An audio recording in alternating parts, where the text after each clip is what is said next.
Today, I want to apologize for that language. Held to a higher standard.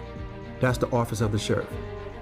First at 5 tonight, Sheriff under fire. Mecklenburg County Sheriff Gary McFadden saying he's sorry. It's for the racially charged words he's accused of using to describe one of his captains and now a retired chief deputy. Good evening. I'm Savannah Rudisell in for Morgan Francis. Now, there's a shakeup at the sheriff's office following former chief deputy's resignation and the release of the recordings. Queen City News anchor Robin Kennedy spoke with the former chief deputy who's calling McFadden's administration, quote, a third world dictatorship in a scathing resignation letter.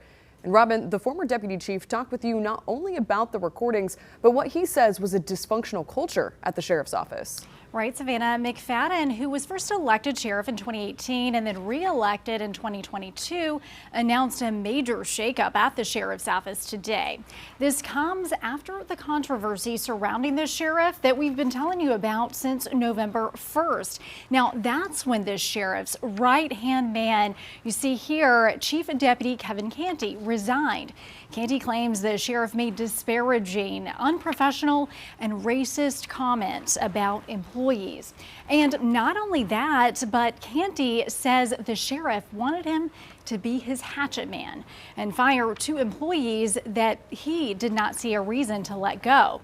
Today, the sheriff's office announced those workers, the HR director and the business manager, were fired, and the sheriff has replaced them and others. To complete a puzzle of me and Kevin Canty and Chief White, that's the ultimate team. That was Mecklenburg County Sheriff Gary McFadden in February, praising his new chief deputy, Kevin Canty.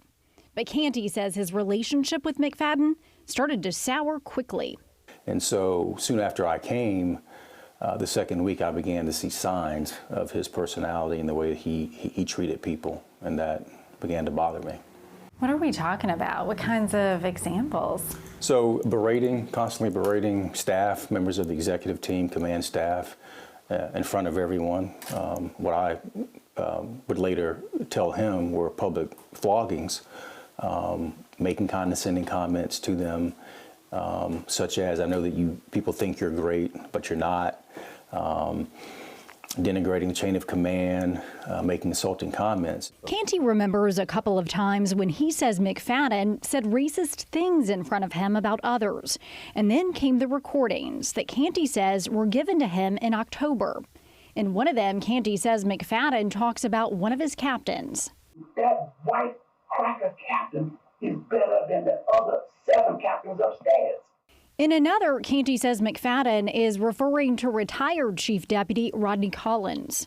I got Chief Collins. I don't know who that is. You have actually spoken with a direct source who recorded them. Yes. Got it. Canty says the audio was recorded on 3 different dates at employee meetings.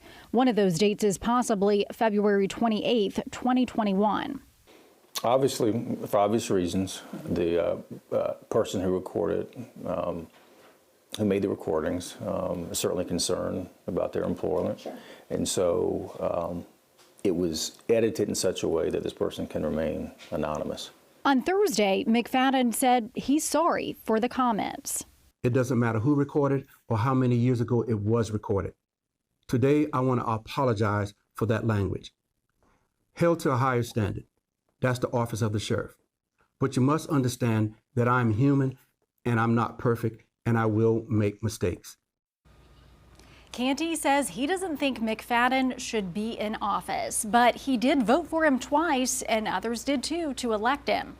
Canty says he will not run for sheriff in 2 years, but he does have some people he thinks would be good for the job. Savannah?